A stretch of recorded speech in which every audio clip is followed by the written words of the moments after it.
Predatory vampires do not always lurk in dark alleyways. Sometimes they host highly expensive executive success workshops. Keith Raniere was a master at identifying the exact psychological fractures of the ultra-wealthy. When he looked at Claire Bronfman, he didn't see an accomplished equestrian or a dignified heiress. He saw a walking, breathing ATM attached to a profound emotional void. And so began a calculated, multi-million-dollar transaction where a desperate blue blood eagerly purchased her own psychological enslavement, one massive wire transfer at a time. Welcome to Society Noir. But before the grotesque reality of the Doss sisterhood was exposed to a horrified public, how did a woman draped in the protective armor of the Seagram Empire willingly step into a psychological slaughterhouse?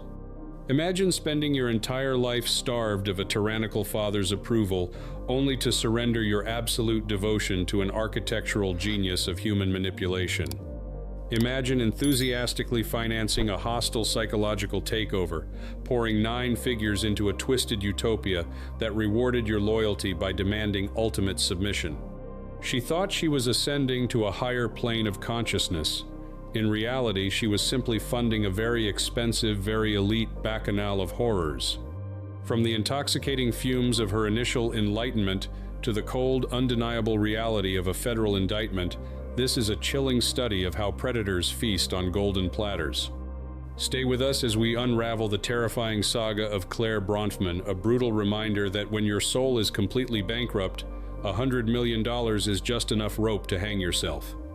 To truly dissect the anatomy of a willingly enslaved billionaire, one must first examine the toxic, opulent soil from which she grew. Claire Bronfman was not raised, she was accumulated. She was born into the colossal Seagram liquor empire, a dynasty that didn't just manufacture alcohol, but bottled and sold liquid power. Her reality was constructed of private jets, sprawling European estates, and a surname that commanded dictatorial respect across global markets. Yet, inside this luminous kingdom of capital, the air was suffocatingly thin. Her father, Edgar Bronfman Sr., ran his family with the exact same merciless precision he applied to his corporate boardrooms. He was a tyrannical patriarch whose love was entirely conditional, measured in corporate utility rather than emotional connection. In the grand, ruthless calculus of the Bronfman Empire, Claire was a rounding error. She wasn't the brilliant heir apparent groomed for the executive suite. She was practically invisible, just the quiet, socially awkward girl who rode horses. She spent her youth navigating the highly exclusive, heavily manicured world of competitive equestrian show jumping. It is a sport perfectly engineered for the isolated elite. It demands staggering amounts of money, offers the majestic illusion of total control, and conveniently eliminates the need for messy human intimacy. She could command a 1,000-pound thoroughbred with absolute authority, but the moment she dismounted, she was completely paralyzed by her own crippling insignificance. Claire possessed more wealth than most sovereign nations, yet she was practically starving to death. She was an open, bleeding, emotional wound wrapped in designer cashmere. And nature, as we know, absolutely abhors a vacuum. Into this profound, aching void stepped a man who specialized in filling empty spaces with pure, concentrated poison. Enter Keith Raniere. In the early 2000s, Raniere wasn't operating out of a shadowy basement. He was masquerading behind the oppressively boring, corporate-sounding banner of executive success programs. He was a highly sophisticated psychological parasite, a man who possessed an architectural genius for dismantling the human ego. When Raniere first laid his calculating eyes on the fragile Seagram heiress, he recognized a masterpiece of vulnerability. He didn't see a wounded bird needing to be healed. He identified her agonizing daddy issues, that desperate, lifelong hunger for male validation and paternal approval, and he expertly hijacked the frequency. He offered her the exact narcotic her soul had been denied. He made her feel absolutely, undeniably essential. Claire didn't just casually join a self-help group. She engaged in the most spectacular, disastrous, psychological transaction of her life. She enthusiastically traded the suffocating shadow of one dictatorial patriarch for the velvet-gloved manipulation of another. Rainier promised her enlightenment and a noble global purpose. All she had to do in return was open her checkbook. And oh, how she opened it. Her ascent within the NXIVM hierarchy was artificially rapid and entirely luminous. She wasn't climbing the ladder through spiritual wisdom. She was buying the entire staircase. She rapidly transformed from a forgotten daughter into the ultimate financial engine of a twisted empire. She eagerly bankrolled the master's grandiose delusions. We are talking about financing a fleet of private jets, purchasing massive, secretive real estate compounds, and draping the entire cult in an opulent veneer of legitimacy. She genuinely believed she was the crucial architect of a new, enlightened civilization. In reality, she was simply the billionaire caterer for a toxic, highly exclusive bacchanal. She was paying premium retail price to feed the very monster that was slowly devouring her soul, entirely oblivious to the fact that the golden cage she was meticulously funding would soon become her permanent reality. As the years blurred into a continuous loop of pseudo-intellectual seminars, the glittering facade of NXIVM began to blister and peel, revealing the rusted, blood-stained machinery underneath. The organization wasn't just a tax-exempt playground for bored housewives and gullible actors anymore. It was rapidly mutating into a highly classified, psychological slave state. And at the dark epicenter of this terrifying evolution was Dos Dominus Obsequious Sororium, or, as it translates from the pretentious Latin that Keith Rainier so desperately loved, master over slave women. Imagine the sheer, breathtaking absurdity of this enterprise. You have a secret society comprised of supposedly modern, educated, profoundly wealthy women who actively volunteered to be starved, publicly humiliated, and physically branded with a cauterizing iron. They were systematically brainwashed into believing that offering devastating collateral naked photographs, ruined family secrets, and signed confessions of fabricated crimes was a luminous path to ultimate female empowerment. And Claire Bronfman, the billionaire heiress with enough liquid capital to buy a small European nation? She was the one cheerfully paying the electric bill for the branding irons. When a normal, functioning human being encounters a secret society that treats women like branded cattle, the immediate instinct is to run. But Claire's psychological architecture was fundamentally broken. When the terrifying reality of DOS became impossible to ignore, she did not recoil in horror. She did not experience a sudden moral epiphany. Instead, she doubled down. Because admitting that NXIVM was a predatory cult would mean admitting that Keith Rainier was a monster.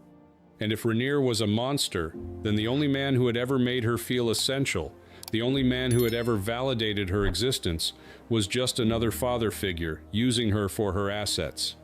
Her cognitive dissonance was an impenetrable, multi-million-dollar fortress. She could not afford to see the truth, because the truth would instantly bankrupt her deeply fragile sense of self. Instead of fleeing, she weaponized her inherited wealth.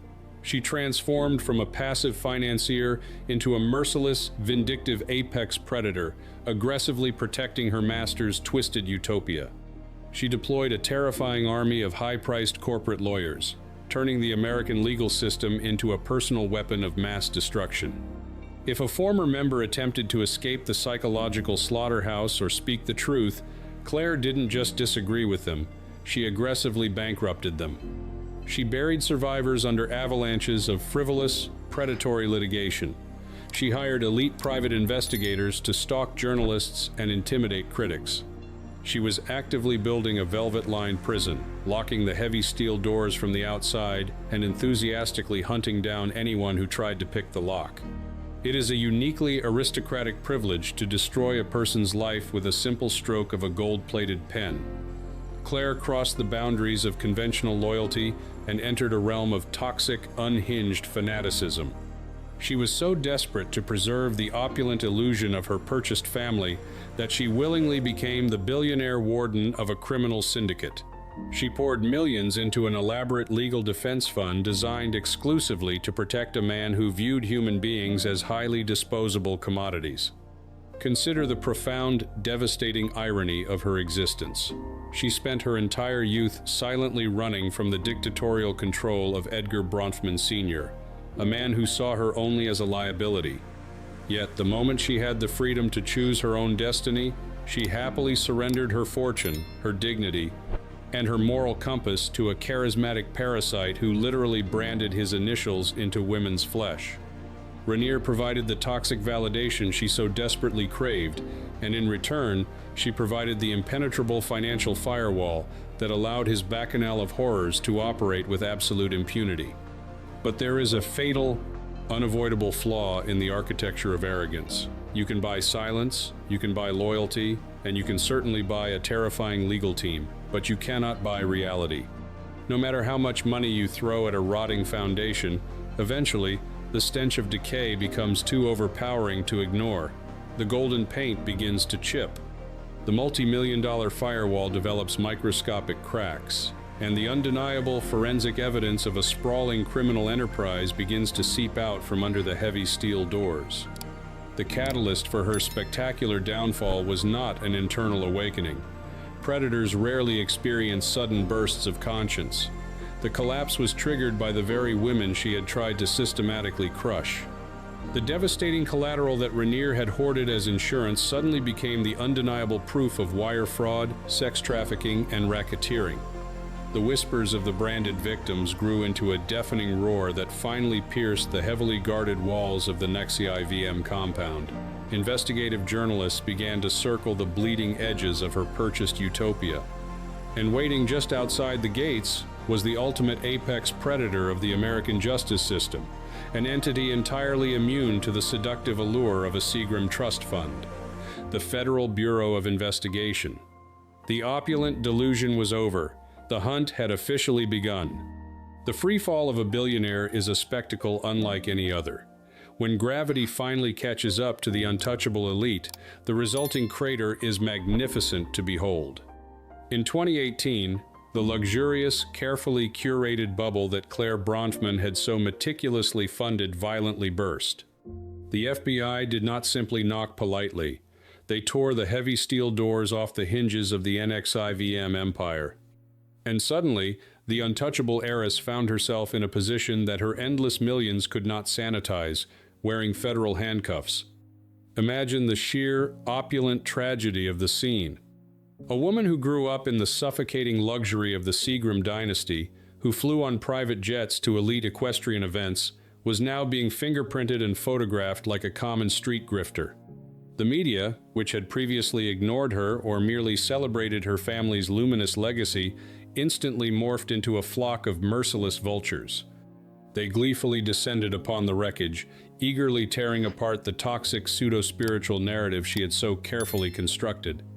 And what of the master? What of Keith Raniere, the self-proclaimed vanguard, the architectural genius of this psychological slaughterhouse? When the walls finally closed in, he did not stand tall and valiantly defend his devoted disciples. He did exactly what all parasites do when the host is fatally compromised. He fled. He scuttled away to a luxury villa in Mexico, hiding behind a human shield of brainwashed women, desperately hoping that Claire's checkbook could somehow buy off international law enforcement.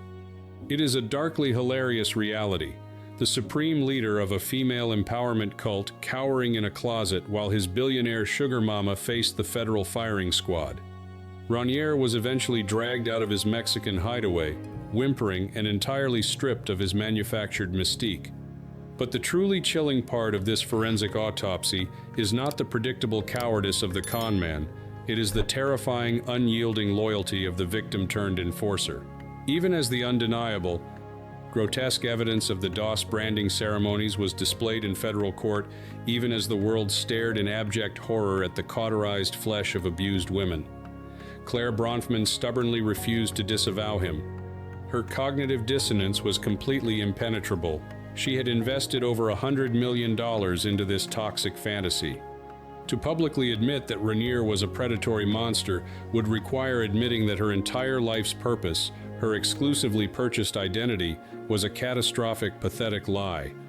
To disown him meant returning to the suffocating void of her youth, where she was just an invisible disappointment to a dictatorial father. And so, she clung to the burning wreckage. She stood before a federal judge, the heiress to a global corporate monarchy, and essentially stated that she had absolutely no regrets about funding a syndicate of psychological terror. In September 2020, the American justice system finally delivered the ultimate invoice for her magnificent delusion. A federal judge in Brooklyn handed down a sentence that echoed mercilessly through the gilded halls of the ultra-rich: 81 months in a federal penitentiary. Nearly 7 years. Let us pause and perform a quick calculation of this catastrophic return on investment. Claire Bronfman enthusiastically spent well over $100 million to join a self-help group, only to purchase a long-term lease in a windowless concrete cell. Her legacy was permanently rewritten. She was no longer just the forgotten Bronfman sister. She was the definitive, tragicomic, cautionary tale of the 21st century. The Seagram name, once synonymous with high society glamour and unrivaled corporate dominance, was now irrevocably stained with the rusted residue of a branding iron. The spectacular wreckage of Claire Bronfman leaves us with a chilling, undeniable truth about the nature of extreme wealth. Money can absolutely buy you an opulent fortress. It can buy you an army of ruthless legal assassins. It can even buy you a surrogate family that will bow to your every whim. But when your soul is utterly bankrupt, $100 million is just a very expensive, very luminous road sign pointing directly to your own spectacular destruction. Claire Bronfman didn't just accidentally fall into a trap. She paid premium retail price for the bear trap, hired a team of expensive experts to meticulously sharpen the steel teeth, and then gleefully, willingly stepped right into it. And as she sits in her federal cell, entirely stripped of her designer cashmere and her opulent estates, she finally has all the time in the world to reflect on her ultimate purchase. This is Society Noir. Thank you for joining us in the dark.